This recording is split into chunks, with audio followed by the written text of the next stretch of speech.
Aldila Jelita isyaratkan tidak tutup kemungkinan rujuk dengan Indra Bekti dengan syarat.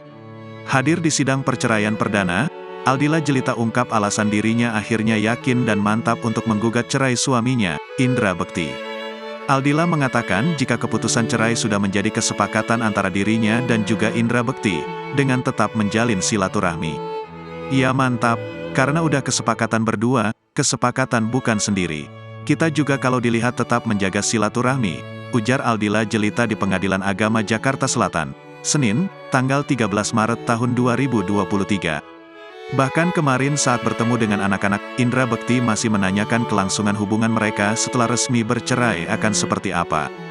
Dengan tegas Aldila mengatakan jika dia akan tetap berusaha untuk menjaga silaturahmi dengan suaminya tersebut. Kayak kemarin Mas Bekti akhirnya bisa bertemu anak-anak. Anak-anak juga happy, jadi doain aja, ungkap Aldila. Mas Bekti kemarin juga tanya, selanjutnya mau gimana? Ia jaga silaturahmi aku bilang gitu, jelasnya. Meski begitu, Aldila menyiratkan kemungkinan untuk rujuk kepada suaminya, namun dengan syarat Indra Bekti yang harus berjuang untuk dirinya. Kalaupun nanti Allah berkehendak lain, maksudnya kita balikan lagi, kali ini kamu yang harus berjuang buat aku, tuturnya. Terus aku bilang, biar kita sama-sama menjalani kehidupan yang berikutnya. Ya memang udah siap sama apa yang sudah kita pilih, pungkasnya.